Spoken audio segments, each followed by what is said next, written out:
Okay, somebody had a question of about how to get a Kickstarter or a shift lever, that sort of thing, off of a motorcycle if the bolt is snapped off. There's a problem that comes up because where that sort of thing goes on a shaft, they have the shaft grooved. So it's kind of keyed. The bolt actually holds it in. You know, the bolt doesn't have to be even tight and it'll lock it in. You know, it can't come out. But then, you know, besides being keyed, then it tightens down and locks it in place. Well, if you knock the head off of that, you've really got a problem. Now, there's different ways to go about this. I've only run into this a couple of times. It really doesn't happen very often. But in order to get it off, if, you know, like most of the time, like where the threads are on a bolt is smaller than what this area up here is. So if they twist off right where the threads start. You know, if they snap off. Well, if that's the thing, you can usually drill with a regular drill from the top, and it'll heat the broken off part up and up, and it will spin through, because they can go all the way through. They're threaded all the way through. Now, if it actually broke off up here, you know, up toward the top of the bolt, that isn't going to work, because, like I say, this part in here is bigger than this part in here. Then you have to drill from the bottom, and if you're lucky, you can spin it. You know, if you can get it hooked in there, it will spin this way and come out. Or you can go with a reverse twist drill from the top and try to get it that way if you can't have clearance. Like here, I could get at it actually by taking the brake lever off.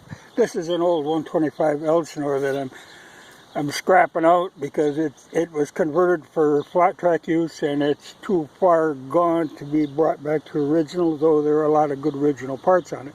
Like even this brake lever is a cast aluminum, and the shift is a cast aluminum thing. You know, even the Kickstarter is unusual.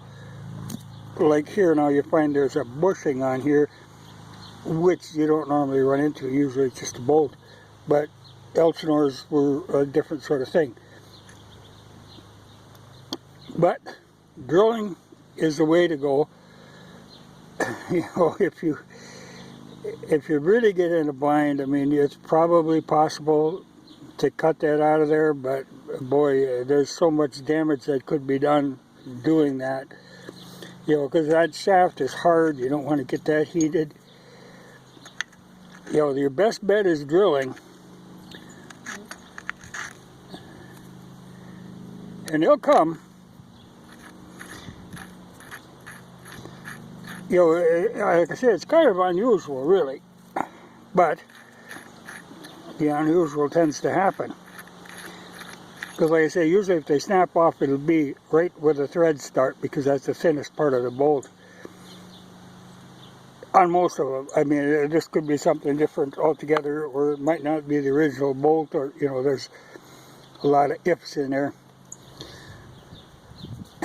But a regular twist drill from the bottom should spin it out. Or a reverse twist from the top if it's broken way off up here. But that's really the only way you're going to get that out of there clean. I mean, you can do a lot of butchering, but there are delicate parts in there. And this kind of thing, you know, when you're dealing with something that's weird in the first place, you don't really want to booger it up. That's why, like I say, I'm scrapping this out. I want the rims, but there's a lot of other good parts on this that are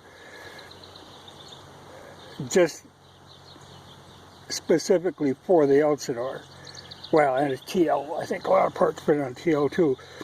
But like the brake and stuff like that. But this bike itself has had too much damage done to like areas of the frame. This whole thing is all welded up.